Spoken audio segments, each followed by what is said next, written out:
Right, I've had a question here from Lee Hadfield, Koi Soldier, great YouTube channel. Lee, you're clearly watching, so I'm going to be expecting you on here sometime soon with a list of questions. Hi guys, great show. Really forward to these questions. Can you explain what Kiwa and Sashi is? Yes, absolutely. So we'll leave that on actually. Kiwa, in a nutshell, is the back edge of the scale. So I'll try and get it on this. So yeah, that's the way. Where black goes to white there, that is the Kiwa.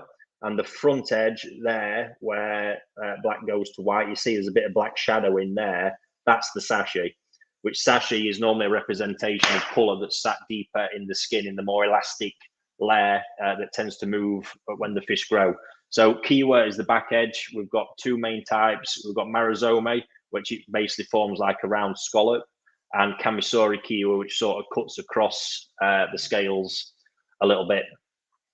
Sashi's a more complex one. So with Kiwa in general, you want that relatively really refined from a young age. It is one of the differentials between, quality, a low quality, good quality, and a high quality koi is the quality of the Kiwa. It is something that will move and change a little bit as they get bigger. So obviously, because the pigment will grow and stretch, what you can tend to find is like with Marizome Kiwa, for instance, it can look a little bit flatter when the koi is younger, and then as they grow and the color stretches, might stay the same. And when eventually you get a period of contraction, normally when the fish get bigger, that can be what starts to pull the Marizome into place so it scallops across the scales properly. Got to remember there's a lot of movement in pigmentation in general, and you're not going to get anything absolutely perfect at a young age unless, them few fish that are like that are generally destined for a show circuit if they've got all the other qualities, but they might not have a particularly great future ahead of them. Sashi, Sashi is a great indicator. For me, it's one of the mechanisms I will use to understand the quality of Benny and the potential stability of Benny, to be honest with you.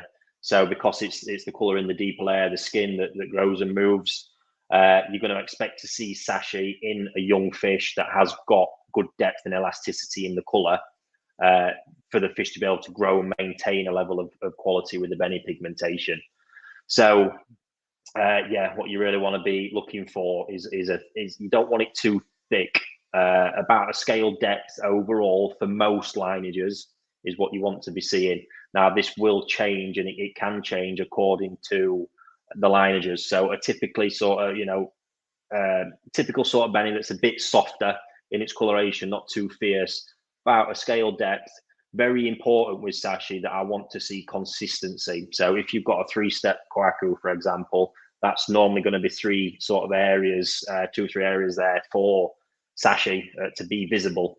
Now, what you don't want is an area where, say it's all that depth, one area extends up by that amount or deeper than all the others that are on the body, because typically 95% of the time that area won't actually recover or tighten as the fish gets bigger, and it'll always remain there. So them troublesome patches you want to be very, very careful with, to be honest. So consistency, I'm not completely hung up on depth, but consistency of it is most important, because a consistent Sashi has a chance to refine. If you've got it at all different sort of depths across the different dams of the pattern, you're going to be in trouble as that grows. The likelihood is you're not going to get that to actually recover.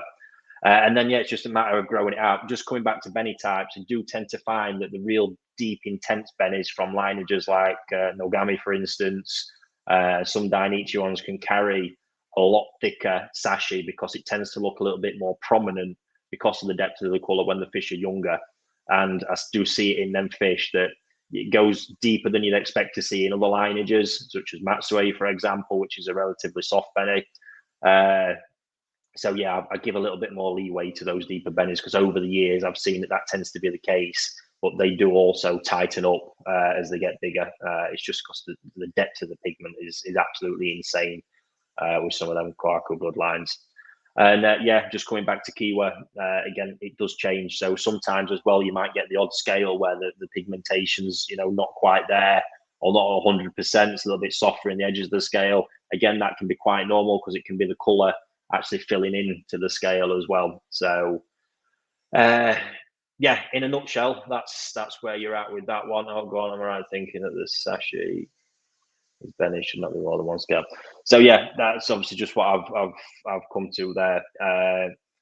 Yes, depth is important. You don't want it too deep, but pay more attention to the consistency of it across the whole pattern. Because, like I say, troublesome areas or difference in areas, or where you've got, just one part of the sashi, even on one area that's a little bit thicker, that's all indicators that that's possibly not going to refine to the highest level.